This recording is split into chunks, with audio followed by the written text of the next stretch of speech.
ये आकाशवाणी है। अब आप आशुतोष जैन से समाचार सुनिए। भारत और रूस ने अपने आर्थिक संबंधों में तेजी लाने का फैसला किया है और कुडनकुलम परमाणु बिजली संयंत्र की तीसरी और चौथी इकाइयों के लिए अपनी तकनीकी वाणिज्यिक वार्ताओं में दायित्व संबंधी भारत की चिंताओं को शामिल करने पर सहमति व्यक्त की है। भारत यात्रा पर आए रूस के उप प्रधानमंत्री दिमित्री रोगोजिन के साथ आज नई दिल्ली में वार्ता के बाद विदेश मंत्री एस.एम. कृष्णा ने एक संयुक्त संवाददाता सम्मेलन में बताया कि दोनों पक्षों ने तीसरी और चौथी इकाई के लिए आरंभिक कार्य के बारे में चर्चा की। तकनीकी वाणिज्यिक समझौते की चर्चा करते हुए उन्होंने आशा व्यक्त की कि इस बारे में दोनों पक्षों के लिए कोई संतोषजनक हल निकल आएगा। दोनों नेताओं ने व्यापार और निवेश बढ़ाने पर सहमति व्यक्त की और कहा कि आपसी आर्थिक संबंधों को और मजबूत करने की भारी संभावनाएं हैं। खाद्य मंत्री केवी टॉमस ने कहा है कि चीनी उद्योग को पूरी तरह से नियंत्रण मुक्त करने के बारे में रंगराजन समिति की सिफारिशों पर सरकार समयबद्ध निर्णय लेगी।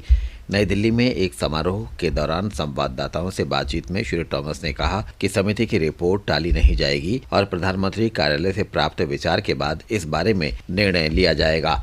राष्ट्रपति प्रणब मुखर्जी ने कहा है कि डीजल और रसोई गैस की घरेलू कीमतें और अंतर्राष्ट्रीय कीमतों में ज्यादा तालमेल उपभोक्ताओं और निवेशकों दोनों ही के हित में है। नई दिल्ली में आज 10वें पेट्रोटेक तेल और गैस सम्मेलन का उद्घाटन करते हुए श्री मुखर्जी ने कहा कि सरकार इसके लिए एक समयबद्ध कार्यक्रम अपनाएगी।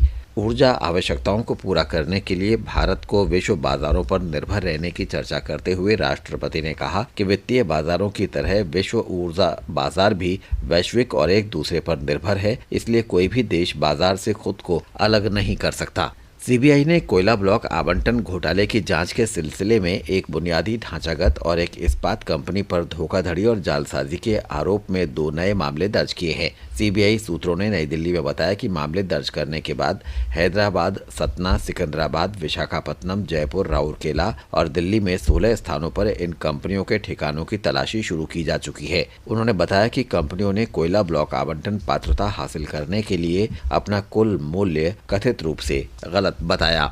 इस्पात मंत्री बेनी प्रसाद वर्मा ने कहा है कि विधि मंत्री सलमान खुर्शीद को सामाजिक कार्यकर्ता अरविंद केजरीवाल द्वारा उन पर लगाए गए कथित भ्रष्टाचार के आरोपों को लेकर त्यागपत्र देने की कोई जरूरत नहीं है। श्री वर्मा ने कहा कि अरविंद केजरीवाल श्री खुर्शीद पर बेबुनियाद आरोप लगाकर राजनीति में अपनी जगह बनाने की कोशिश कर रहे हैं। सूचना और प्रसारण मंत्री अंबिका सोनी ने कहा कि विधि मंत्री सलमान खुर्शीद के ट्रस्ट ने अच्छा काम किया है जो रिकॉर्ड में है। उन्होंने कहा कि श्री खुर्शीद को अलग थलग करने का प्रश्न ही नहीं उठता क्योंकि वे हमारे महत्वपूर्ण सहयोगी हैं।